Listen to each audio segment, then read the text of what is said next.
âmbito legal, ao âmbito do CTN, que é uma lei ordinária, mas tem aquela força, aquele status de lei complementar, porque ele dispõe sobre normas gerais de direito tributário. Então, são normas que, apesar de ser uma legislação da União, tem caráter nacional, deve ser observada, portanto, por todas as pessoas políticas. E há situações em que são chamadas de exceções à retroatividade, que são veiculadas pelo CTN. Esse eu diria que não são exceções à retroatividade. Por quê? Porque se fossem exceções a um princípio constitucional, precisaria estar na Constituição, né? Não poderia o CTN dispor sobre essas exceções. Então, digamos que são contornos ou interpretações possíveis em nome da irretroatividade. Porque a retroatividade, como eu disse, está na Constituição e ela existe para assegurar a não surpresa, para assegurar que se tenha uma segurança, uma estabilidade nas relações. Então, tem algumas disposições legislativas que podem retroagir, porque, ao retroagir, elas não afetam aquela segurança. Elas não trazem prejuízo para o contribuinte. Então, são desdobramentos do princípio constitucional da retroatividade tributária. Então, vamos ao artigo 106 do Código Tributário Nacional, segundo o qual a lei aplica-se a ato ou fato pretérito quando? Primeiro hipótese, primeiro inciso, em qualquer caso, o que já é largo demais, né, em qualquer caso, quando seja expressamente interpretativa, excluída a aplicação de penalidade à infração dos dispositivos interpretados. Então, aí ele está falando o quê? Que eu posso ter uma lei que é interpretativa, ela é expressamente interpretativa, ou seja, ela se nomeia. Eu sou uma lei interpretativa. Como eu sou uma lei interpretativa, eu não venho inovar o ordenamento. Eu não venho criar novas obrigações. Logo, eu venho só esclarecer dúvidas. E por esclarecer dúvidas, eu posso ser aplicado ao passado, porque eu não vou estar criando nenhuma obrigação nova. Então, nesse caso, ela poderia retroagir. Só que o que é uma lei interpretativa? Aí é que vem o problema. Se eu tiver uma lei que é efetivamente interpretativa, ela não cria obrigação nenhuma. Então, pode ser aplicada para o passado sem o menor problema. Ela está esclarecendo dúvidas que se tenham. Tanto é assim que, por esclarecer dúvidas, ela não enseja a aplicação de penalidades. Então, digamos que nós tenhamos uma série de dúvidas e uma série de discussões, vamos lá mais uma vez, ao imposto sobre a renda, sobre uma despesa dedutível, né? Vamos dizer que haja uma série de discussões, né, e existem, realmente, estão no judiciário, né, mas não é uma discussão que se tenha tanto na esfera administrativa, sobre a dedução de medicamentos. Posso ter dedução com despesas médicas, mas e os medicamentos? Porque eu faço uso de medicamento controlado, sem ele eu morro. Então, né, será que esses medicamentos são dedutíveis ou não? Tem a minha opção de ingressar com uma ação judicial para assegurar essa dedutibilidade e ver o que o juiz pensa e me assegura, ou não. Então, às vezes, eu posso interpretar. Ah, então eu vou deduzir ou não vou deduzir, né? Ou despesas com clínicas médicas. Quaisquer despesas com clínicas médicas, né? E clínicas médicas hoje fazem uma série de outras coisas, né? Inclusive tratamentos dermatológicos, que são mais estéticos do que dermatológicos, mas é uma clínica de dermatologia. Posso deduzir, não posso deduzir? Dúvidas. E alguns contribuintes declaram como despesas dedutíveis médicas, outros não declaram. Pode vir uma legislação que vai esclarecer. As despesas dedutíveis médicas são apenas aquelas que sejam relacionadas com a saúde, que tenham a prescrição XYZ, e os medicamentos não são dedutíveis, ou são apenas aqueles que sejam de uso contínuo e controlado. Ou seja, vem uma legislação para sanar uma dúvida que efetivamente existia e que alguns contribuintes agiam de um jeito, outros contribuintes agiam de outro. E ela vem, vamos dizer, prescrever que os medicamentos não podem ser dedutíveis. mas alguns colocavam lá como despesas médicas, as suas despesas de medicamentos. Então, eles vão ter que pagar o tributo. Por quê? Porque ela não está criando um novo conceito de renda. Não está criando uma nova tributação sobre a renda, nem aumentando a alíquota. Ela está esclarecendo uma dúvida que efetivamente exercia. E aquele contribuinte que, na dúvida, vamos dizer que seja dúvida mesmo, tá? Declarou algo como uma despesa dedutível e não era, e que foi esclarecido, inclusive, por essa legislação interpretativa, ele vai poder ser cobrado em relação ao tributo, que era devido a essa diferença, mas não vai poder ser punido, porque, à época, existia exatamente essa dúvida na interpretação. Então, vejam que é essa a finalidade de uma lei interpretativa. Agora, muitas vezes nós nos deparamos com leis que são expressamente interpretativas. Ou seja, elas se autodenominam interpretativas. Mas será que são mesmo? Nós tivemos recentemente uma experiência com o artigo 3º da Lei Complementar 118 de 2005. Para efeito da interpretação, veja, quando ele diz que é para efeito de interpretação de uma disposição legal, ela está se dizendo, se autodenominando interpretativa, então está falando, oi, eu sou expressamente interpretativa. Então eu vou retroagir, vou atingir os fatos do passado.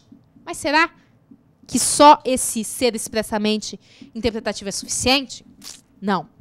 Para efeito de interpretação do inciso 1º do artigo 168 da Lei número 5.172, de 25 de outubro de 66, que é o CTN, a extinção do crédito tributário ocorre, no caso de tributo sujeito a lançamento por homologação, no momento do pagamento antecipado em que trata o parágrafo 1º do artigo 150 da referida lei. E aí, então, ela pretendeu essa aplicação a acontecimentos pretéritos. Como vocês estão vendo uma referência aqui ao artigo 168, eu vou explicar a polêmica que envolveu esse assunto. O que acontece?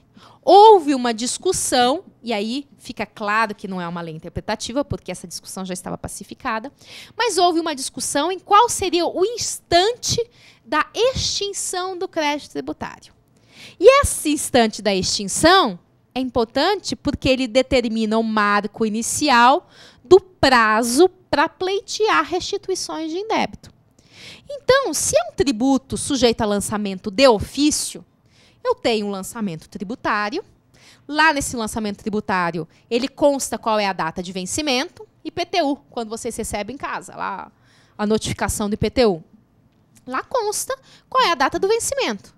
Quando vocês fazem o pagamento à vista, ou então da última parcela, tem-se a extinção do crédito tributário, naquele instante do pagamento. Então, se vocês eventualmente quiserem discutir que foi aplicada uma alíquota errada, que o valor venal do imóvel não era exatamente aquele, ou que vocês nem eram sujeito passivo, qualquer discussão que vocês queiram, ou é inconstitucional a lei, né, ou era ilegal porque era um decreto, qualquer discussão, vocês terão o prazo de 5 anos a contar deste pagamento, porque ele extinguiu o crédito tributário, para ingressar com a ação, dizendo que aquilo que vocês pagaram foi indevido ou foi a maior e pedindo a restituição desses valores. Nesse ponto, é tranquilo. Agora, quando é um tributo sujeito a lançamento por homologação, o fisco não toma uma medida inicial. Quem faz a medida é o contribuinte. É o caso lá do ICMS. Eu circulo mercadorias, assim que eu circulo mercadorias, eu não tenho que esperar lançamento tributário nenhum. Eu mesmo tenho que preencher os documentos arrecadatórios e informativos das operações que eu pratiquei, e ir lá ao banco e fazer o pagamento. Então, eu faço um pagamento antecipado, que o fisco depois vai examinar se está correto, e se estiver correto, ele concorda, homologa. Se estiver incorreto, ele vai fazer o lançamento complementar, ou ele vai exigir a diferença, alguma coisa assim. Mas então, veja que o que acontece? Eu fiz o pagamento, mas este pagamento, ele fica na dependência de uma anuência, que normalmente o fisco não toma a medida de ir lá concordar expressamente. Então, o próprio CTN fala que essa homologação, quando não feita expressa, ela será tácita no prazo de 5 anos. Então, na prática, o que acontece? Circulei mercadorias em janeiro do ano de 2000. Em janeiro de 2005, 5 anos contados do fato gerador, eu tenho por homologado aquilo que eu fiz. E aí, extinto o crédito tributário, que o artigo 168 do CTN fala que a extinção do crédito tributário é com o pagamento antecipado e sua homologação. Então, a extinção do crédito não se deu com o pagamento.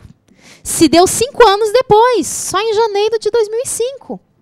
Então, o prazo para eu questionar uma inconstitucionalidade, um erro, um pagamento a maior, etc., vai ser contado 5 anos de 2005. De janeiro de 2005 vai ser janeiro de 2010. Então, eu tenho, na prática, 10 anos. 5 mais 5. E isso foi objeto de diversas discussões. E o STJ pacificou o assunto. Houve decisão de todas as turmas, né, pacificando esse entendimento. Logo, uma lei que veio lá em 2005, dizendo-se interpretativa e dizendo que a extinção do crédito tributário não ocorre 5 anos depois, ou seja, com a homologação, mas ocorre lá já em 2000, no exemplo que eu dei, com o próprio pagamento, ela não está interpretando nada. Ela não está esclarecendo dúvida, porque dúvida já não existia mais. Se fosse logo que surgiram as discussões, eu poderia dizer que era interpretativa, porque não tinha nada consolidado. Ninguém tinha expectativa de nada, estava todo mundo discutindo. Mas essa lei, veja, o CTN é de 66. Ela vem em 2005 para interpretar algo de 66, depois de já consolidado o entendimento do STJ. E, portanto, depois que as expectativas dos cidadãos, dos contribuintes, já estavam estabilizadas, ele, às vezes, não entrou, pagou algo indevidamente no ano de 2000. Em 2005, quando veio essa lei, ele ainda não tinha entrado com ação nenhuma. Por quê? Porque ele achava que tinha até 2010 para ingressar com essa ação. Então, ela não é interpretativa. Vejam que o fato da lei simplesmente dizer "Oi, eu sou interpretativa" não é suficiente para ela atingir as situações do passado. É preciso que ela tenha essa função de efetivamente esclarecer dúvidas. Por isso é que o próprio STJ falou negativo. Isso aí não é interpretativo. Você está querendo até, vamos dizer, burlar a separação dos poderes, porque nós já consolidamos um entendimento. Então, se agora você vem dizendo que é outra coisa, tudo bem, isso vale. Mas vale como algo modificador. E como algo modificador, vejam, não está criando obrigação tributária nenhuma. Né? Mais uma vez, para a gente ver que a retroatividade não é limitada à instituição ao aumento de tributo. Mas ela cria um prejuízo. Fala assim, olha, você não vai mais poder repetir o indébito, ou o seu prazo de repetição do indébito é mais curto. É de 5 anos do pagamento. Então, isso não pode ter atingido fatos já concretizados no passado. Assim, decidiu o STJ. Então, apesar de nós termos tido uma corrida ao judiciário, 9 de junho de 2005, né, quando entrou em vigor essa lei, foi, né, ou seja, o último dia antes dela entrar em vigor, né, eu lembro que era o dia do meu aniversário, foi aquela enxurrada, todo mundo no judiciário, né, principalmente na Justiça Federal, com aquelas malas de ações pleiteando restituição do indébito tributário, porque a gente não sabia o que o STJ ia decidir, né? Então vamos entrar com a ação antes dessa lei entrar em vigor, porque se ela entrar em vigor, ela pode atingir os fatos do passado e não quero correr o risco. Então houve essa corrida por precaução. Mas depois o STJ veio acalmar os ânimos e falar assim, não, peraí, não pode se aplicar para o passado. E esse não pode se aplicar para o passado tem 2 consequências. Primeiro, um receio que o contribuinte tinha de que se dissesse que ela pode aplicar para o passado, então pudesse atingir as ações que já estavam em trâmite. Então, quantos contribuintes que, vamos dizer, haviam pago o tributo no ano de 1990, tinham entrado com a ação de restituição do indébito no ano de 1999, ou seja, já passados os quase 10 anos, lá, passados os 5 anos, mas a ação, a gente sabe que demora, ainda estava em trâmite, até passar por todas as instâncias, STJ e etc., ainda estava em trâmite. Ora, havia a pretensão da Fazenda Pública de se aplicar isso aqui para todas as ações que estavam em trâmite, porque ela é interpretativa, é retroativa. Então, eu paguei o tributo em 90, eu tinha, naquela época, pensando 5 mais 5 até 2000 para pedir a restituição. Entrei em 99, estava dentro do prazo. Mas, segundo a Lei Complementar 118 de 2005, o prazo seria de 5 anos a contar do pagamento. Então, teria que ter entrado com a repetição em 95. Então, a minha ação de 99 poderia ser julgada como ultrapassado o prazo de decadência, de prazo de prescrição para pedir essa restituição. E, portanto, ser indeferida a minha pretensão. Não. Decisão do STJ. Não pode se aplicar aos processos que estão em trâmite de jeito nenhum. E mais do que isso, o ministro Teori Zavascki, em seus votos, foi enfático, isso gerou as emendas ali, ao dizer que somente os fatos acontecidos após a entrada em vigor é que estão sujeitos a essa nova legislação. Então, os pagamentos indevidos, né, feitos após a Lei Complementar 118 de 2005 estão sujeitos a essa nova legislação. Então, isso é um exemplo ilustrativo e muito bom, né? Às vezes a gente tem aí essas maluquices que o legislativo faz, mas geram exemplos, geram ações, né?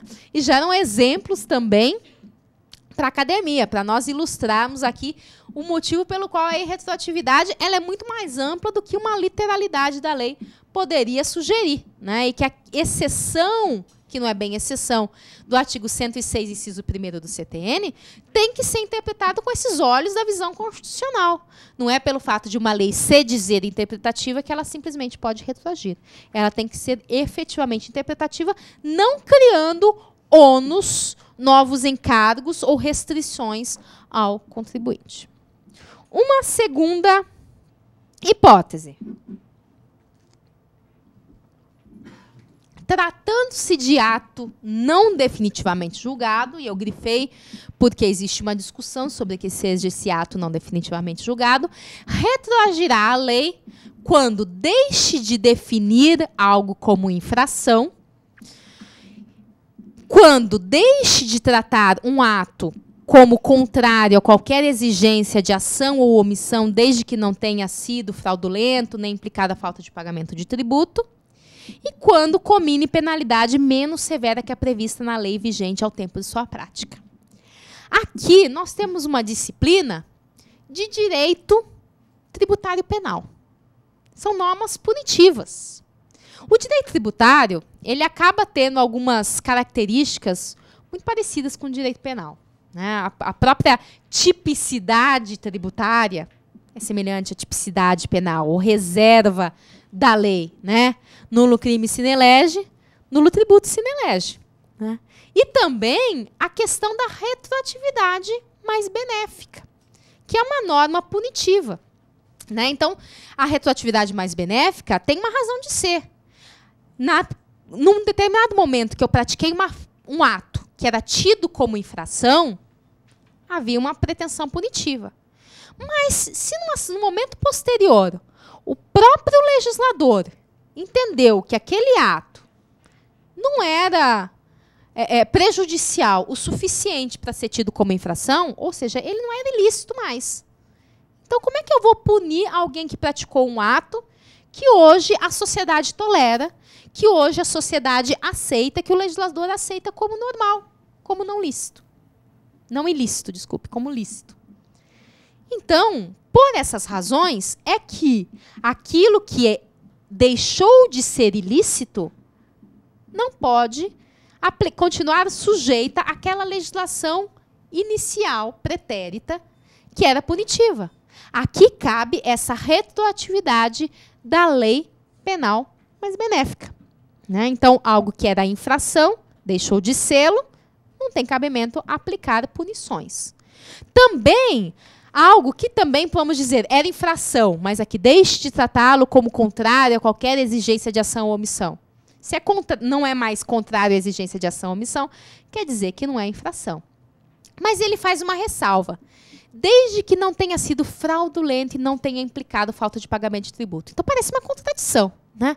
Porque numa linha, ele diz que a lei mais benéfica retroagirá quando deixe de qualificar algo como infração.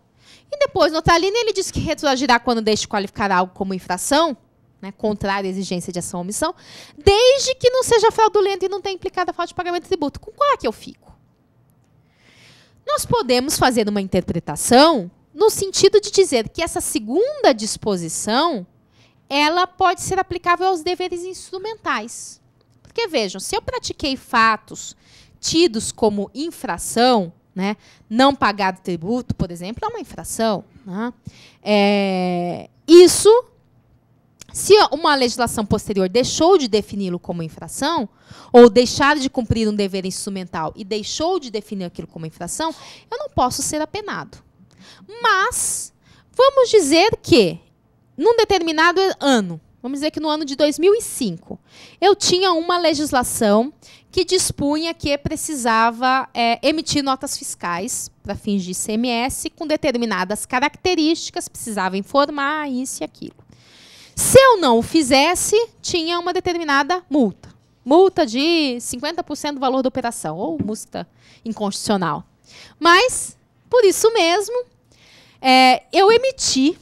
eu deixei de emitir essas notas fiscais, ou deixei de cumprir algum requisito para isso. Né? Mas paguei o tributo. Ora, se essas características dessa emissão da nota fiscal deixou de ser tida como infração, isso retroage e aquela multa não vai poder ser mais aplicada. Mas se eu deixei de emitir aquela nota fiscal de uma forma fraudulenta, ou seja, não é simplesmente deixar de emitir nota fiscal, pratiquei atos atentatórios, como notas frias, como espelhadas, como conluio, falsidades e assim por diante, então aí eu não tenho uma mera infração tributária. Eu tenho uma infração que é um crime contra a ordem tributária, de caráter penal. Né? E que ainda implicou a falta de pagamento de tributo. E um tributo que não deixou de ser exigido. Né? Então, nesse caso, permanece essa sanção para essa situação particular. Então, uma coisa é simplesmente praticar uma infração. Mas praticar uma infração, que é violar uma lei, descumprir uma obrigação que consta na lei, não cumprir o dever instrumental, não pagar o tributo, não informar alguma coisa, pura e simplesmente. Outra coisa é fazer isso de modo fraudulento, que aí é uma sanção penal. E aí o legislador opta por falar, não, você agiu além, você agiu com uma fé, você não simplesmente praticou a infração, você praticou uma infração de um modo doloso. Então, não vai se beneficiar por essa retroatividade aqui, não. E o terceiro, quando comine uma penalidade menos severa que a prevista na lei vigente ao tempo da sua prática, que é também a previsão de uma multa menos gravosa. Né? Uma multa que era de 150% passou a ser de 75%. Bom, isso vai retroagir, porque o próprio legislador entendeu que aquele ilícito não era tão grave. Né? Como uma multa mais gravosa, entende-se, eu presumo que seja aplicável para aqueles ilícitos que eu pretendo coibir mais veementemente. Aqueles que eu acabo achando que não são tão prejudiciais, as multas vão sendo um pouco mais brandas. É o princípio da proporcionalidade. Né? Então, se ele reduziu, ele entendeu que o ilícito não era tão grave. Então, retroage-se também essa legislação. Mas, retroage-se até quando? Né? Até que momento eu posso pleitear que se aplique retroativamente essa lei mais benéfica? Segundo o inciso 2º, enquanto o ato não for definitivamente julgado. Só que o problema é que nós temos instâncias administrativas e instância judicial. E na própria instância judicial, nós temos vários trâmites e até várias ações. Então, eu tenho a instância administrativa.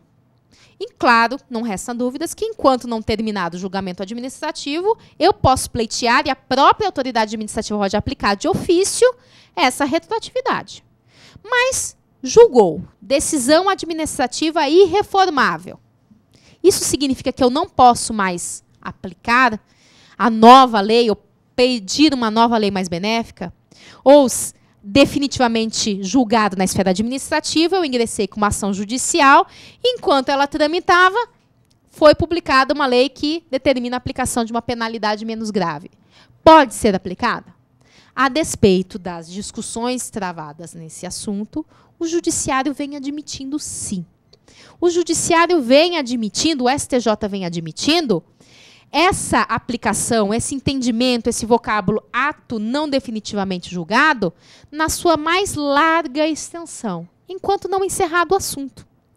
Isso tem levado a consequências de que, ainda que eu tenha coisa julgada, judicial, dizendo que o tributo é devido, já examinando aquela situação, sob a égide de uma determinada lei, isso ainda pode, se estiver um processo em trâmite, ser aplicável. Como que eu vou ter um processo em trâmite se eu já tive coisa julgada? Com a execução.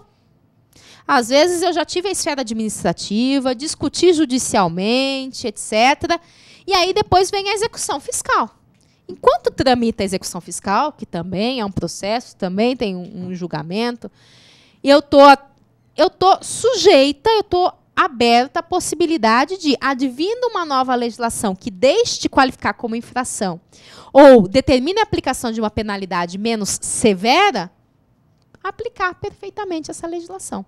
O STJ vem reconhecendo isso.